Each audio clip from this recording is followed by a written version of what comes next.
विद्यार्थियों, आज हम सर्वोच्च न्यायालय के बारे में अध्ययन करेंगे। सर्वोच्च न्यायालय की जो उद्घाटन है, सर्वोच्च न्यायालय का उद्घाटन 28 जनवरी जब भारतीय संविधान लागू हुआ था, 26 जनवरी 1950, उसके बाद 28 जनवरी 1950 को सर्वोच्च न्यायालय का उद्घाटन किया गया था। हालांकि सर्वोच्च न्यायालय की जो व्यवस्था है वो भारतीय शासन अधिनियम 1935 के अंतर्गत भी दी गई है।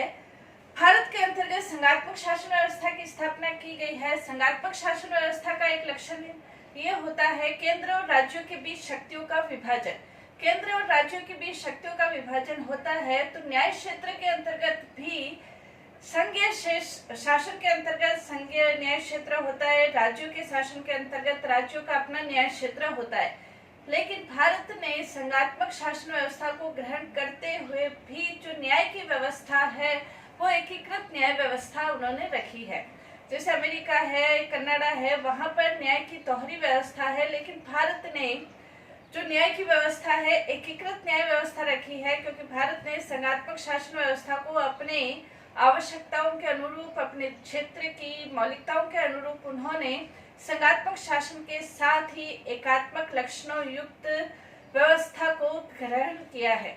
और इसी सिलसिले में जो सर्वोच्च न्यायालय है वो एकीकृत न्याय व्यवस्था का एक अनुपम उदाहरण हम देख सकते हैं। सर्वोच्च स्तर पर सर्वोच्च न्यायालय है और उसके जो अधीन है वो उच्च न्यायालय और उसके बाद अधीनस्थ न्यायालय, राज्यों के न्यायालय, इस प्रकार की एकीकृत न्याय व्यवस्था भारतीय शासन व्यवस्था के अंतर्गत देखने को मिलती है। सर्वोच्च न्यायालय का यदि हम संविधान में उल्लेख देखें तो संविधान के भाग 5 के अध्याय 4 के अंतर्गत सर्वोच्च न्यायालय का उल्लेख है, जिसमें अनुच्छेद 124 से 147 इसमें सर्वोच्च न्यायालय के बारे में स्पष्ट रूप से वर्णन दिया गया है। सर्वोच्च न्यायालय का संगठन क्या है, उसकी कार्यविधि क्या है, नियुक्ति प्रक्रिया क्या है, उन सब के बारे में आज हम अध्ययन करेंगे। सर्वोच्च न्यायालय को 3 महत्वपूर्ण उसके कर्तव्य देखे या अधिकार देखे या उसकी शक्तियां देखे, 3 महत्वपूर्ण क्षेत्रों में वो अपने कार्यों को संपादित करता है। सर्वोच्च न्यायालय का सबसे महत्वपूर्ण जो कार्य है वो संविधान की रक्षा करने का है। भारत के अंतर्गत जो व्यवस्था है उसके अंतर्गत संविधान सर्वोच्च है। अब संविधान सर्वोच्च है तो उसकी सर्वोच्चता की रक्षा कौन करेगा? संविधान एक लिखित दस्तावेज है। अब उस लिखित दस्तावेज की रक्षा करने का कार्य किसके द्वारा होगा? तो वो सर्वोच्च न्यायालय के द्वारा होता है। सर्वोच्च न्यायालय संविधान की रक्षा किस प्रकार से करता है? तो सर्वोच्च न्यायालय संविधान की रक्षा संसद के द्वारा बनाए गए ऐसे कानून या कार्यपालिका के जो कार्य है उनको यदि वो संविधान के विपरीत है तो वो उसे अवैध घोषित करके संविधान की रक्षा करता है। इसके अलावा कि संविधान के से संबंधित कोई प्रश्न उपस्थित होता है तो उसकी व्याख्या करने का भी अधिकार, व्याख्या करने का अधिकार, उत्तरदायित्व सर्वोच्च न्यायालय के पास है। इस प्रकार से वो संविधान की रक्षा करने का कार्य करता है। संविधान की सर्वोच्चता है, लेकिन सर्वोच्चता की रक्षा सर्वोच्च न्यायालय के द्वारा की जाती है। इसके अलावा जो सर्वोच्च न्यायालय है वो संघात्मक व्यवस्था का भी रक्षक है। संघात्मक व्यवस्था के अंतर्गत केंद्र और राज्यों के बीच शक्तियों का विभाजन कर दिया जाता है। केंद्र की शक्तियां अलग है, राज्यों की शक्तियां अलग है। कितना भी स्पष्ट विभाजन हो, लेकिन कितना भी स्पष्ट विभाजन होने के बाद भी विवाद की स्थिति है वो उत्पन्न हो सकती है। इस विवाद की स्थिति का निपटारा किसके द्वारा होगा? केंद्रीय सरकार के द्वारा नहीं हो सकता, क्योंकि वो भी उसका एक भाग है, शक्तियों के विभाजन का एक भाग है। अन्य किसी संस्था के द्वारा नहीं हो सकता। इसलिए संविधान के अंतर्गत सर्वोच्च न्यायालय को यह अधिकार दिया गया है कि संघात्मक जो व्यवस्था है उसकी रक्षा की जाए। केंद्र और राज्यों के बीच यदि शक्तियों के विभाजन में किसी भी प्रकार का विवाद है तो उसका निपटारा सर्वोच्च न्यायालय के द्वारा किया जाता है।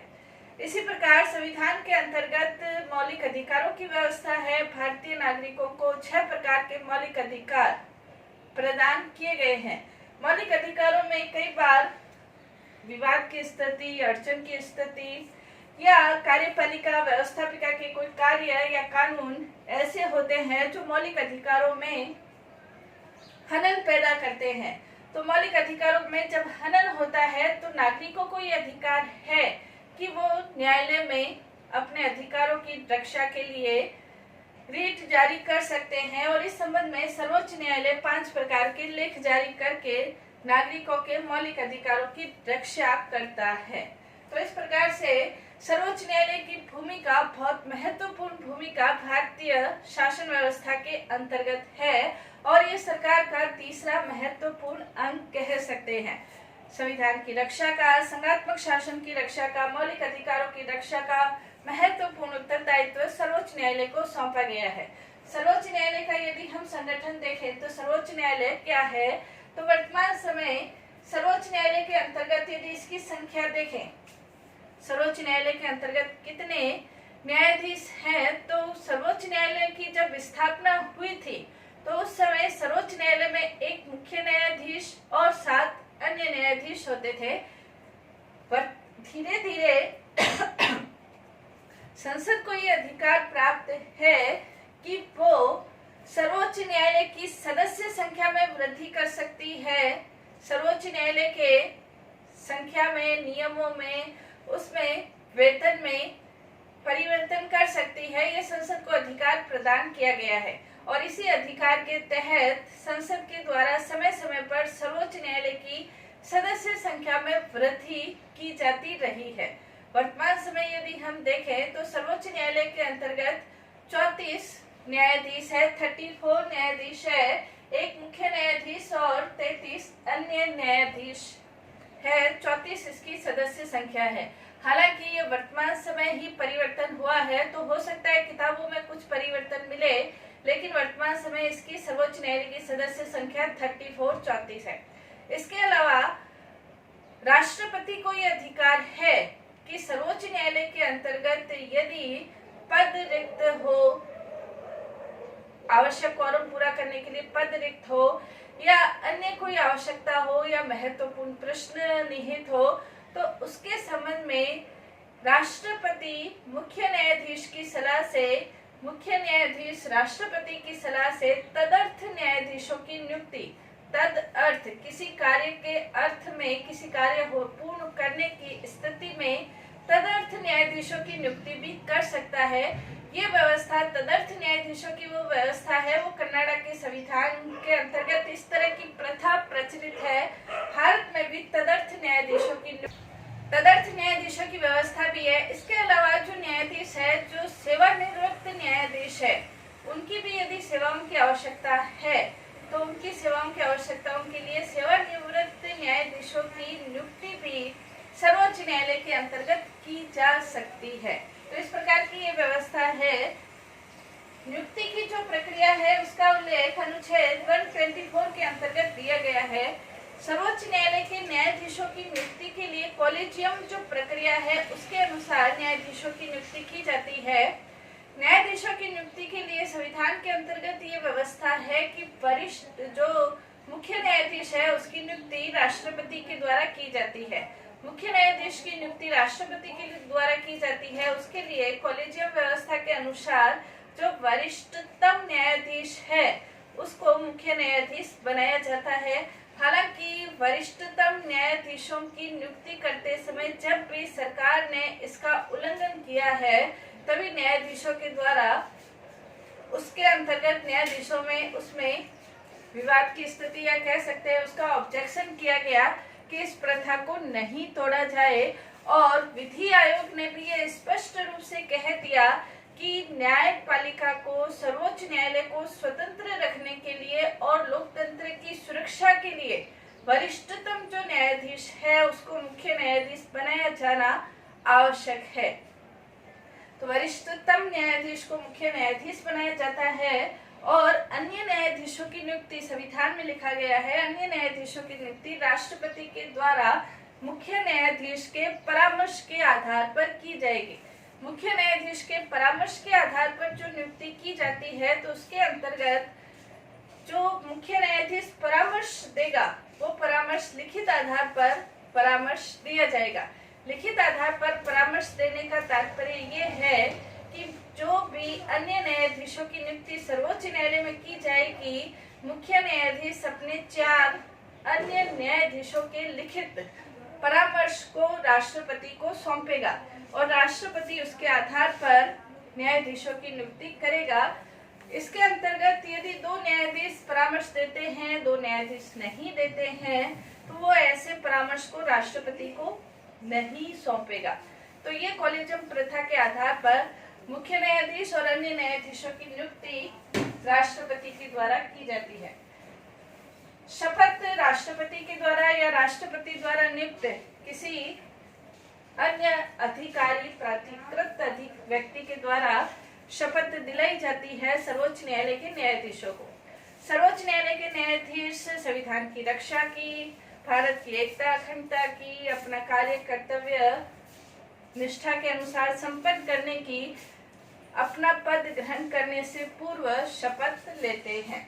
इसके अलावा इनकी जो योग्यता है, सर्वोच्च न्यायालय के न्यायाधीश के लिए आवश्यक है कि वो भारत का नागरिक हो, उच्च न्यायालय या 2 या 2 से अधिक उच्च न्यायालयों में 5 वर्ष तक न्यायाधीश पद पर रह चुका हो, या उच्च न्यायालय या 2 या 2 से अधिक उच्च न्यायालयों में 10 वर्ष तक अधिवक्ता रह चुका हो। नेक्स्ट इसकी जो है, राष्ट्रपति के विचार से या राष्ट्रपति की दृष्टि से पारंगत विधिवेत्ता हो। ऐसे सदस्यों को वो सर्वोच्च न्यायालय के न्यायाधीश बना सकता है। राष्ट्रपति की नजर में पारंगत विधिवेत्ता हो, इसका तात्पर्य ये है कि यदि कोई ऐसा व्यक्ति जो कि विधि के क्षेत्र में पारंगत है, राष्ट्रपति को लगता है, तो वो ऐसे व्यक्ति भी सर्वोच्च न्यायालय के न्यायाधीश बन सकते हैं। मतलब इसका जो क्षेत्र है वो विस्तृत हो गया है सर्वोच्च न्यायालय के न्यायाधीशों का नियुक्त करने के क्षेत्र में। सर्वोच्च न्यायालय के न्यायाधीशों का जो कार्यकाल है, अमेरिका के अंतर्गत सर्वोच्च न्यायालय के जो न्यायाधीश है वो आजीवन अपने पद पर रहते हैं। भारत में इस प्रकार की व्यवस्था नहीं है। 65 वर्ष की आयु प्राप्त व्यक्ति सर्वोच्च न्यायालय का अधिकारी रहता है। 65 वर्ष की आयु तक वो न्यायाधीश पद तक रह सकता है। भारत के अंतर्गत 65 वर्ष की आयु औसत आयु की तुलना में यदि देखा जाए तो सफिशिएंट आयु मानी जाती है। और इसके अलावा कुछ सेवानिवृत्त न्यायाधीशों की नियुक्ति का अधिकार भी राष्ट्रपति को है। तो 65 वर्ष की आयु संविधान के अनुसार, भारत की परिस्थितियों के अनुसार सही आयु है। इसका न्यायाधीशों को 65 वर्ष की आयु से पहले उनको उनके पद से नहीं हटाया जा सकता है। उनको सर्वोच्च न्यायालय के न्यायाधीश, उच्च न्यायालय के न्यायाधीशों को उनके पद से हटाने के लिए एक विशेष प्रक्रिया, जिसे महाभियोग प्रक्रिया कहते हैं, महाभियोग प्रक्रिया के आधार पर ही उन्हें उनके पद से हटाया जा सकता है। महाभियोग प्रक्रिया के आधार पर ही उन्हें उनके पद से हटाया जा सकता है। 1992-93 में पहली बार सर्वोच्च न्यायालय के न्यायाधीश जी रामास्वामी के ऊपर महाभियोग प्रस्ताव लगा था, लेकिन लोकसभा में यह प्रस्ताव पारित नहीं हुआ। इसलिए अभी तक का जो व्यवस्था है, सर्वोच्च न्यायालय के किसी भी न्यायाधीश के ऊपर महाभियोग प्रक्रिया नहीं लगी है। यानी कि सर्वोच्च न्यायालय के न्यायाधीश के लिए आवश्यक है कि महाभियोग के आधार पर ही वो अपने पद से हट सकता है, वरना वो नहीं हट सकता है। इसके लिए आवश्यक है कि संसद के कुल सदस्यों के बहुमत और उपस्थित सदस्यों के 2/3 बहुमत, यानी कि विशिष्ट बहुमत के द्वारा ही महाभियोग प्रस्ताव पारित होना चाहिए और ये एक ही सत्र में पारित होना चाहिए। दूसरा, महाभियोग प्रस्ताव पारित हो, इसके लिए जो जिसके ऊपर महाभियोग प्रस्ताव प्रस्तावित है उसे भी अपनी पैरवी करने का पूरा अधिकार प्राप्त है। इसके अलावा अन्य कोई प्रक्रिया नहीं जिसके आधार पर न्यायाधीशों को हटाया जा सके। न्यायाधीशों का जो वेतन और भत्ते हैं, न्यायाधीशों का वेतन 2018 में जो वेतन संशोधन अधिनियम पारित किया गया था, उसके अनुसार अनुच्छेद 125 में ये बताया गया है कि मुख्य न्यायाधीश है उसे 2,80,000 मासिक वेतन प्राप्त होता है और अन्य न्यायाधीशों को 2.5 लाख 2,50,000 मासिक वेतन प्राप्त होता है। न्यायाधीशों का जो वेतन है वो भारत की संचित निधि पर भारित होता है। यानी कि संसद के द्वारा उसमें किसी भी प्रकार का परिवर्तन नहीं किया जा सकता उनके कार्यकाल के अंतर्गत। वेतन भत्ते संख्या नियम निर्धारित करने का अधिकार संसद के पास है, लेकिन संसद उसमें परिवर्तन उनके कार्यकाल के दौरान उनमें परिवर्तन नहीं कर सकते। सर्वोच्च न्यायालय को न्यायाधीशों को कुछ उन्मुक्तियां भी प्राप्त है। सर्वोच्च न्यायालय के न्यायाधीशों के आचरण के संबंध में संसद में किसी भी प्रकार का कोई विचार विमर्श नहीं किया जा सकता है।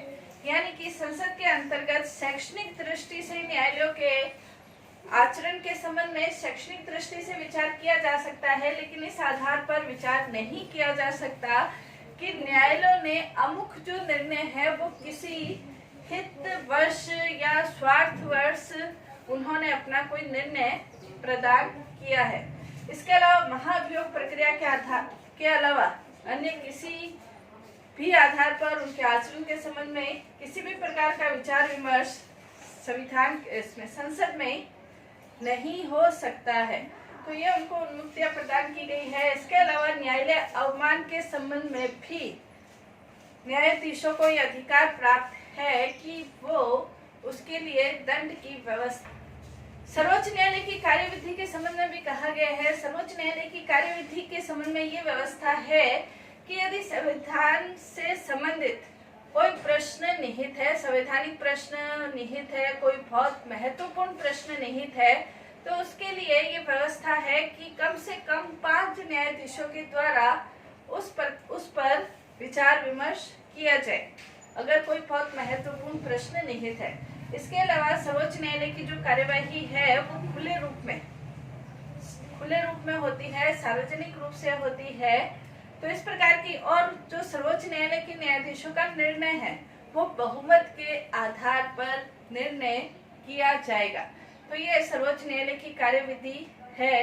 तो आज हमने सर्वोच्च न्यायालय की संख्या, उसकी नियुक्ति प्रक्रिया, उसके वेतन भत्ते, महाभियोग, कार्यकाल, इन सब के बारे में अध्ययन किया।